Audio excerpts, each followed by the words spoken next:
15 तो मिलनी ही चाहिए, 15 से ऊपर मैं भी नहीं बोलता हूँ। ठीक है 12.1 जो कि कहीं भी सही नहीं है। कहीं भी सही इसलिए नहीं है क्योंकि मैंने tank to tank within city पूरा कैलकुलेट करके देखा। तो आपको Hyundai में भी कहाँ इलेक्ट्रॉनिक इशू आते हैं? यार Hyundai में इलेक्ट्रिकल इश्यूज हैं। कहाँ? ये जो एक चीज है जिसके लिए मैं आपको बोलूंगा कि आप ना क्रेटा आपने ले ली 16 लाख में और आप उसमें मजे सबके उठा रहे हो। अब कैसा लग रहा है 7-8 हजार किलोमीटर चलाने के बाद? कितना तेल फूका है? पिछले 5-6 महीने में इसमें 70,000 का तेल डल चुका है। मेरा कंक्लूजन यही रहेगा कि भाई सारी चीज का मिक्सचर है। देख रहे हैं आप। Hello ma'am, welcome back to our channel true car device. भाई आज की इस वीडियो के अंदर आप जो हमारे सामने क्रेटा देख रहे हैं, ये आपने हमें पहले भी देखी होगी HP नंबर की। ये जो क्रेटा है इसका हमने पहले इनिशियल ओनरशिप रिव्यू किया था करीबन अप्रैल के महीने के अंदर। तो आज ये गाड़ी हमारे पास वापस आई है क्योंकि अब ये थोड़ी ज्यादा किलोमीटर चल चुकी है। इसके ओनर जो हैं उन्हें अब ज्यादा एक्सपीरियंस हो चुका है इस गाड़ी का। और अब जो एक पहले होता है ना नई गाड़ी ली होती, अब ज्यादातर यूज टू हो चुके हैं, हर चीज को देख लिया उन्होंने। और मेरा फर्ज बनता था आपको ये बताना कि अगर आप क्रेटा 1.5 नेचुरली एस्पिरेटेड प्लान कर रहे हैं तो करीबन 7-8 हजार किलोमीटर चला के 10,000 की सर्विस से पहले तक कैसा एक्सपीरियंस ओवरऑल आएगा आपको इस गाड़ी के साथ, वो आज की इस वीडियो के अंदर शेयर करने वाले हैं। तो इसके ओनर को हम वीडियो के अंदर बुला लेते हैं। तो यहाँ पर हमारे साथ हैं संचित जी, जो कि जो है वो यहाँ पर अपनी क्रेटा का हमारे साथ फिर से एक long term ownership experience, long term बहुत ज़्यादा नहीं है बट ये है कि 10,000 किलोमीटर के अप्रॉक्स तक इन्होंने चला ली है, 8,000 तक। तो संचित जी सबसे पहले इस गाड़ी की डिटेल शेयर कर लीजिए। तो जी जैसे कि आप सबको पिछली वीडियो से भी पता है, ये जो क्रेटा हमने ली हुई है वाइट कलर में है, ये एक S ऑप्शनल वेरिएंट है। ये पेट्रोल नेचुरली एस्पिरेटेड है। गाड़ी जिस हिसाब से गंदी अगर वीडियो में आ रही है तो आपको साफ पता लग रहा है कि अब ये काफ़ी ज़्यादा चल चुकी है। लास्ट टाइम जब हमने रिव्यू किया था तो उस टाइम इसको लेके 1 से 1.5 महीना हुआ था। अब इसको लेके हो चुके हैं नियरली 5 से 6 महीने। ठीक है, तो और ये 7,000 किलोमीटर चल चुकी है। हाँ, तो आपने 7,000 किलोमीटर चला ली है। S ऑप्शनल 1.5 नेचुरली एस्पिरेटेड ये जो है रहने वाली है मैनुअल ट्रांसमिशन के अंदर। और इन्हें महीने भी सही हो चुके हैं गाड़ी यूज करते हुए। और सर्विस अभी तक कितनी कराई है आपने? अभी वही पहली हुई इसकी 1000 वाली जो होनी थी, और सेकंड वाली 10,000 की होगी। 1-2 महीने में हो जाएंगे। हाँ, रनिंग इनकी ज्यादा है बट इन्हें NCR के रूल की वजह से लेनी पड़ गई थी। क्योंकि देखो जी, जैसे आजकल जो करंट में चला भी है, आप भी न्यूज में काफी देख रहे हो, हमारे कई ऐसे भाई लोग हैं जो अपनी मर्क और ऐसी चीजें लाखों लाखों और करोड़ों करोड़ों में ले रहे हैं, बाद में उनको ROI कुछ भी नहीं है। तो इट डजेंट मेक सेंस कि आप मतलब डीजल पे जाओ, क्योंकि डीजल में हमारे पास अगर देखा है, हमारे पास इंडिया में बहुत अच्छी वेराइटीज और ऑप्शंस विद फीचर्स हैं, बट इसीलिए पेट्रोल लेनी पड़ी है। Whereas one has to face the downside of less mileage in petrol. तो भाई अगर ये गाड़ी के अंदर लोगो है ये पेट्रोल की है, यानी तेल ये बहुत पिएगी। तो ये आपका लास्ट वीडियो में भी आपने कहा था माइलेज थोड़ी सी कम मिल रही है, शायद थोड़ी चला के ज्यादा हो जाए। तो आज आपने जब ज्यादा अपनी जो है ये गाड़ी 7,000 किलोमीटर से प्लस चला दी है, उसके बाद आपको अब कैसा लग रहा है माइलेज के रिलेटेड? क्या फीडबैक है अब 7-8 किलोमीटर चला के?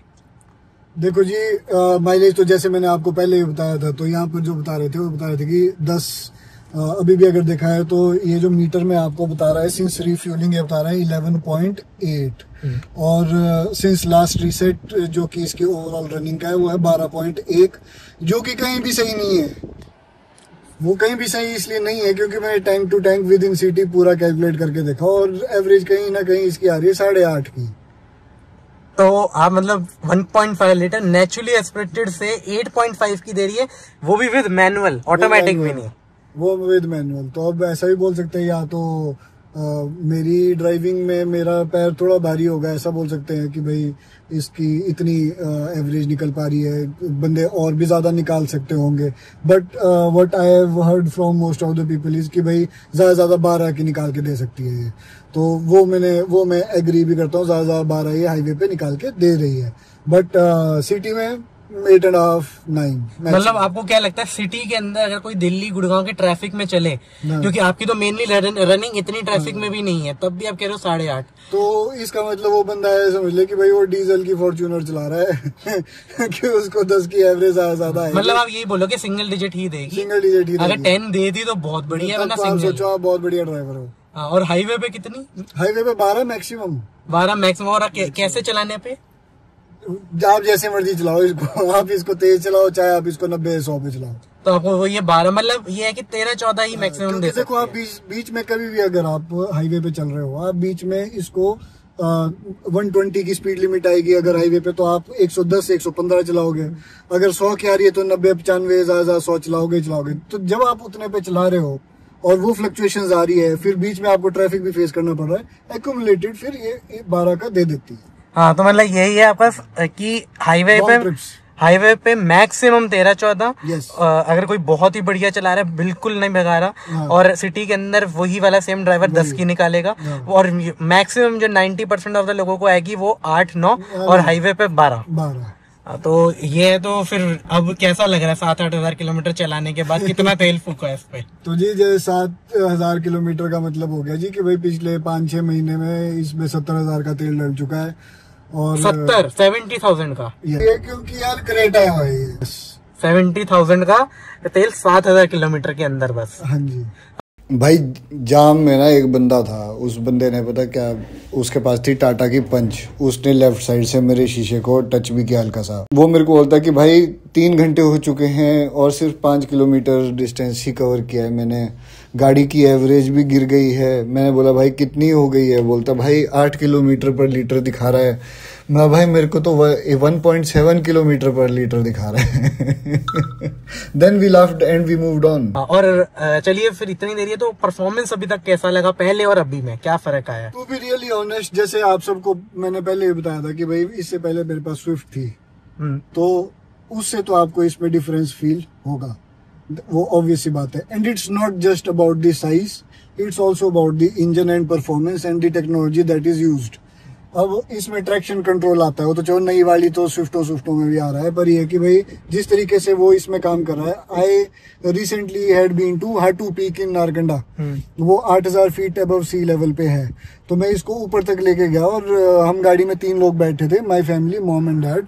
तो जहाँ की स्विफ्ट उस चढ़ाई पे चढ़ते हुए मेरी मतलब मेरे स्किल्स के हिसाब से स्विफ्ट जहाँ काफी नीचे उसको चढ़ने में दिक्कत हो रही थी, ये ऊपर जैसे पहुंच के कहीं जाके ये अटकी। एंड उसका भी रीजन मेरे हिसाब से यही था कि इसमें ट्रैक्शन कंट्रोल ऑन था और इंजन उतनी पावर नहीं दे पा रहा था कि क्योंकि बारिशें हो रही थी, रोड स्लिपरी था।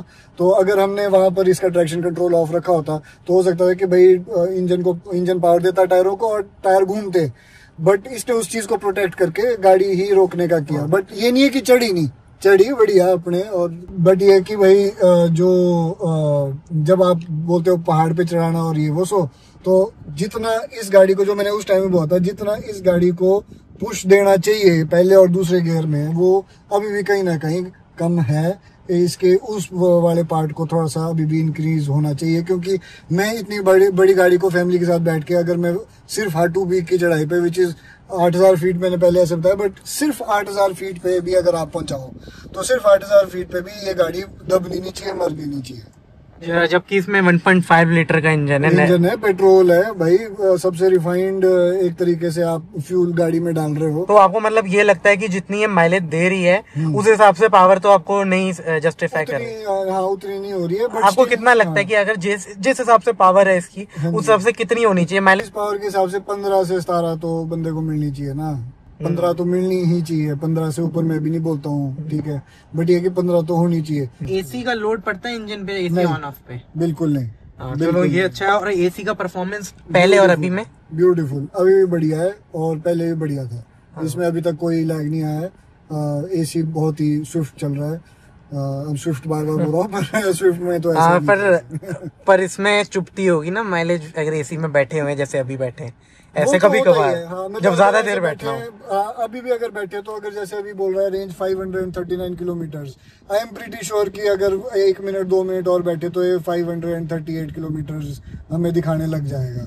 मतलब वो ये कि स्विफ्ट में जैसे आप कभी बैठते होगे, आपके इतने लंबे टाइम की थी, कभी ऐसे बैठते होगे जैसे अभी तो हम 5, 10, 15, 20 मिनट ऐसे बैठेंगे फिर चलेंगे यहाँ से, बट जैसे कभी बैठना पड़ जाता है इमरजेंसी में, कोई ऑफिस का काम है, कोई कुछ भी होता है, तो तेल की नीडल मतलब गिरने लग जाती है। अभी हम वीडियो बना रहे हैं, कभी फोन आ जाता है, देखो आपको, I don't recommend driving and talking on the phone. तो उस टाइम अगर आपने साइड में लगाई और आप बातचीत अगर कर रहे हो, तो अब देखो आ गया यहाँ पे 538 किलोमीटर अभी ये दिखा रहा है, इट वाज 539 अर्लियर। तो अभी देखो बात करते करते ही वो चीज यहाँ पर आ गई है। तो कहीं ना कहीं पेट्रोल खाने वाली बात तो है, बट आप ये भी चीज देख सकते हैं कि कहीं ना कहीं हाउ एक्यूरेट दिस इज। तो मतलब आप ये बोलोगे मतलब पेट्रोल इंजन और हम जानबूझ के ना जो व्यूअर्स हैं उन्हें हम इसलिए इंजन एंड परफॉर्मेंस पे इतना दे रहे हैं क्योंकि अभी तक प्योर यूट्यूब के ऊपर जो है वो क्रेटा का 1.5 इंजन की इतनी डीप दी ही नहीं हुई है आपको डायरेक्टली लोग, क्योंकि अगर मीडियम ड्राइव भी देखो डीजल टर्बो दे देते हैं उन्हें बस चलाने को, जिससे कि आपको इसका डीप नहीं मिलेगा। इसलिए I am focusing on this जो माइलेज, और वो मतलब अगर कोई डीजल है जैसे किसी का 10 साल होने वाले हैं, अब 10 साल बाद जो वो चाह रहा है दिल्ली में बेच के क्रेटा पेट्रोल ले, डीजल अच्छी खासी जो है जो माइलेज उसे देती है, उसके बाद चाहे ब्रेजा डीजल हो, स्विफ्ट डीजल हो, उसके बाद तो उसके बाद आपको क्या लगता है कि पचेगी अगर रनिंग उसकी ज्यादा है तो? यार मैं वही बोल रहा हूँ जो शायद मैंने एक बार पहले भी हल्का सा वीडियो में बताया था कि भाई बंदा अपने सारे इकोनॉमिक्स को लगा के किसी भी चीज़ पे इन्वेस्ट करता है। ये ज़रूर मैं कहता हूँ कि भाई जो इसकी रनिंग है वो एज कम्पेयर टू जो मार्केट में आपको मिल रहा है उतनी इसकी एफिशिएंसी नहीं है, बट अगर आपका इकोनॉमिक्स अलाउ करता है तो it is a very good product.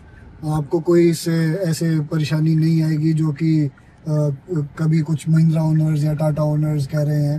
क्योंकि देखो मारुति में तो there is zero errors, Maruti में तो there is no error at all. तो आपको हुंडई में भी कहाँ इलेक्ट्रॉनिक इशू आते हैं? यार हुंडई में इलेक्ट्रिकल इश्यूज हैं। कहाँ? ये जो आप देख रहे हो यहाँ पर इतना बड़ा जो बोलते हैं इंफोटेनमेंट टच स्क्रीन जो दिया हुआ है, इसको जब गाड़ी ली थी, गाड़ी को लेने के एकदम बाद ही जब मैंने बताया था कि मैं फर्स्ट टाइम गुड़गांव आया था हमारी लास्ट वीडियो से पहले, व्हेन आई रीच्ड गुड़गांव, ये अपने आप ही बंद हो गई थी।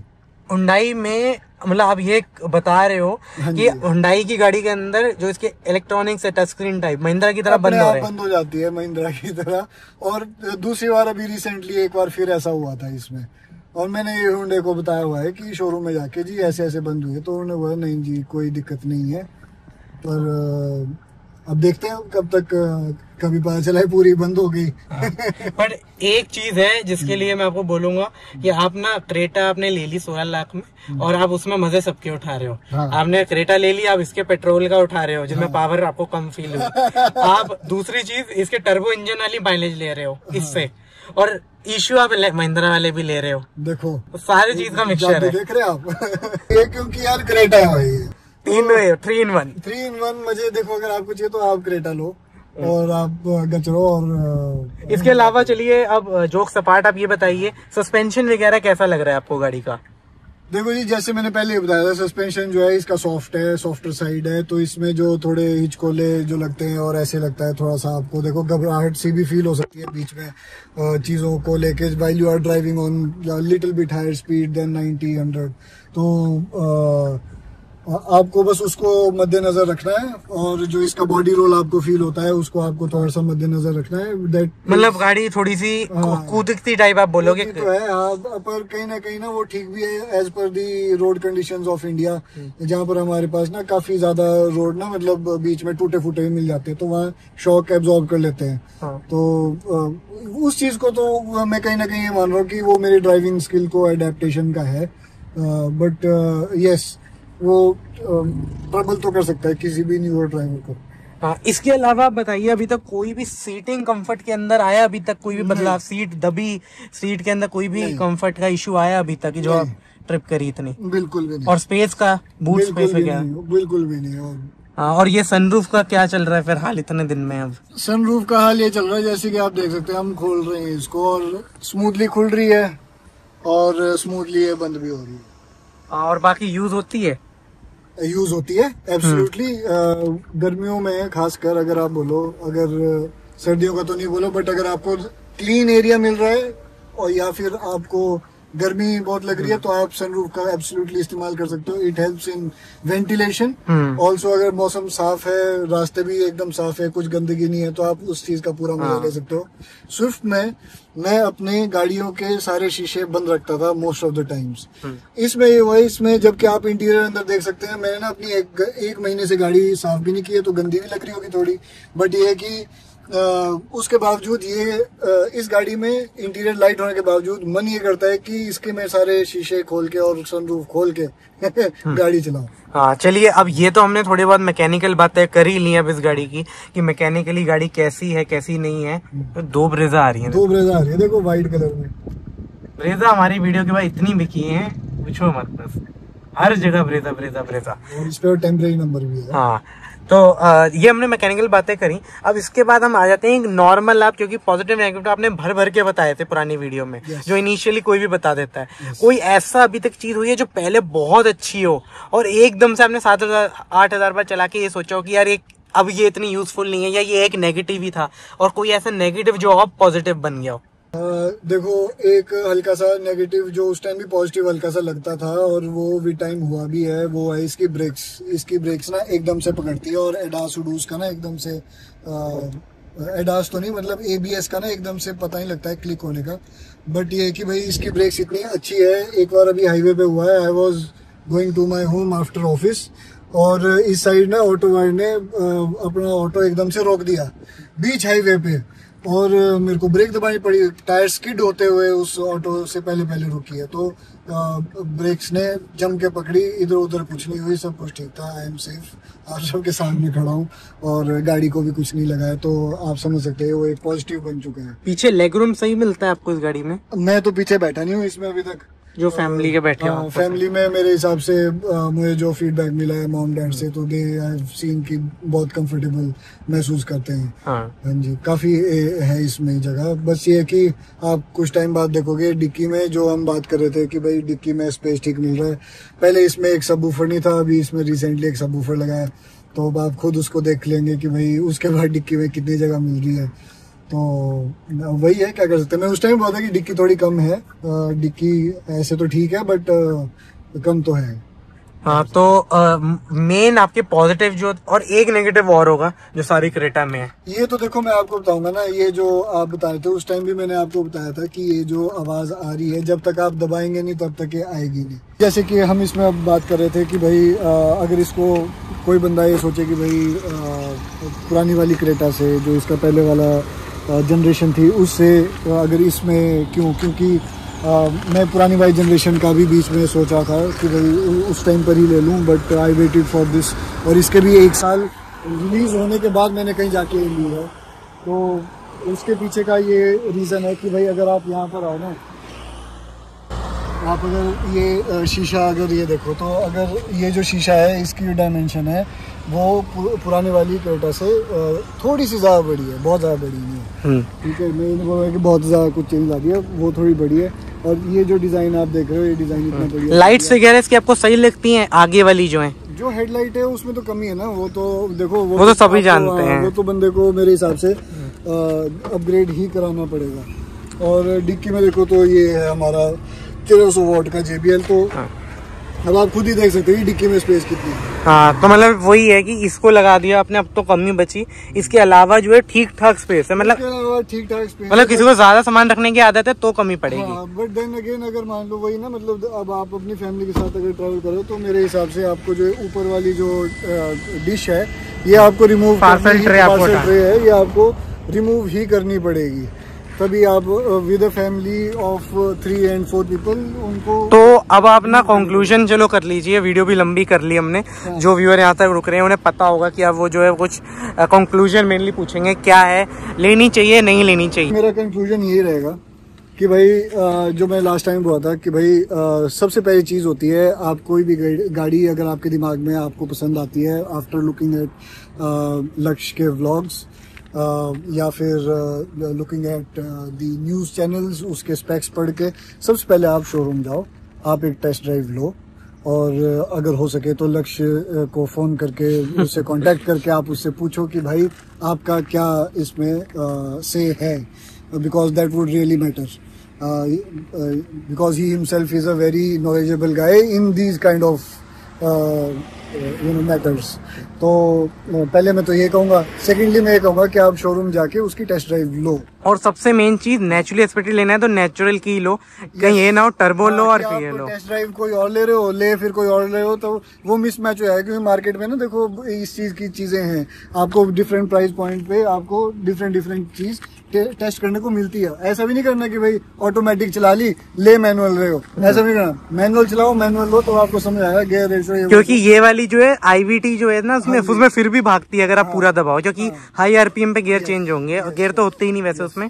तो मतलब वही जो आप कह रहे हो हाई RPM पे चेंज होंगे, तो वही है। मतलब मैं आपको ये कहता हूँ कि आप एक बार टेस्ट राइड लो और उसके बाद आप देखो, डेटा से भी समझो कि किसकी कितनी एवरेज है, उस बेसिस पर देखो। अगर आपको पेट्रोल लेनी है, जो कि ये है पेट्रोल का शेयर अपना, या फिर डीजल लेनी है। हाँ, तो आप यही बोलोगे कि जिसकी मतलब रनिंग कम है वो फिर भी एक बार ले सकते हैं, माइलेज का इशू नहीं है तो नहीं। और बस ऑफिस जाना है, आना है, पॉइंट A to B जाना है, हाँ। ज्यादा भगानी नहीं है और माइलेज का नहीं है तो ले सकता है। हाँ। प्राइस में बढ़िया है गाड़ी, फुल फैमिली कार है जी। हाँ, तो थैंक यू भैया ये वाला ओनरशिप रिव्यू शेयर करने के लिए हमारे चैनल पे। बाकी ये थी गाइस क्रेटा, आपको जो है वो मेनली क्योंकि आप मेरे से पूछते थे यार कि माइलेज क्या है इसकी क्या है, परफॉर्मेंस वगैरह सब कुछ हमने पिछले वीडियो के अंदर थोड़ी परफॉर्मेंस और वो रह गया था, बट आज फिर भी हमने शेयर कर दिया अच्छे खासे जो है वो टाइम लेके कि एकदम बढ़िया से।